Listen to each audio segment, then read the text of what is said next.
The thing about Oliver, chapter 22.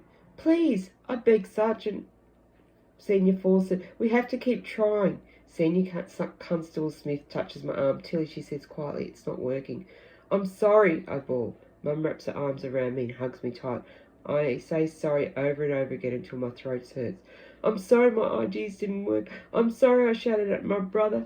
I'm sorry I ran away and didn't lock the front door behind me. I'm sorry it's Oliver's still missing instead of me.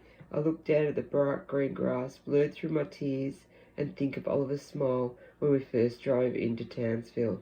The memory should bring a flash flood of tears, but it doesn't. I feel numb.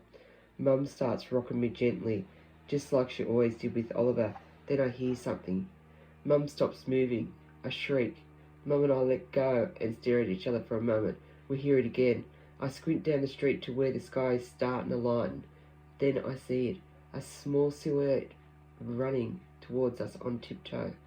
A cry escapes Mum and we grab each other's hand. My heart leaps. I want to run, but I stop myself. I don't want to scare Oliver. I squeeze Mum's hands tightly and we begin walking towards him very, very slowly. As we draw closer, I can see that Oliver is scratched, bruised and dirty. We crouch down beside him. Ollie, I whisper softly.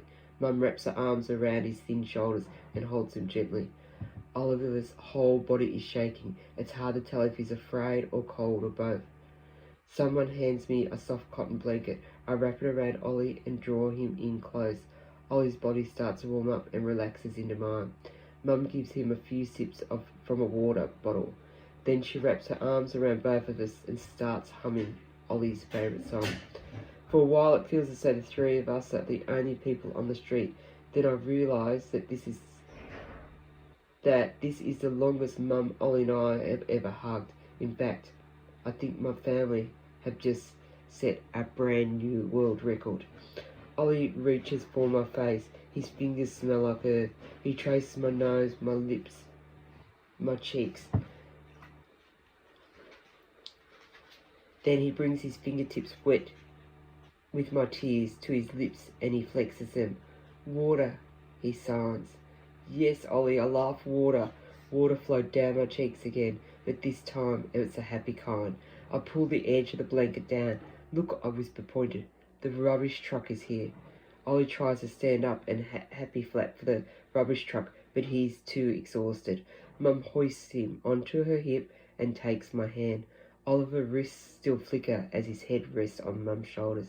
Aunt Janine is standing nearby with the police officers and a few of our neighbours who stayed up all night handing out tea and biscuits.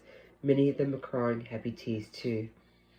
Aunt Janine joins us as we draw nearer to the rubbish truck. Ollie's hands start flapping more. Mum lets him touch the side of the truck and he squeals. I grin at Mum and start flapping my hands right along with him. I know how silly I look, but I don't care. Ollie's back, and this is how we can celebrate in a way that he understands too. Mum laughs and flaps her free hand. Then Auntie Janine joins in. I start to laugh. I can't help it. We all look so funny, like a big, great flock of bin chickens. It's the end of chapter 22.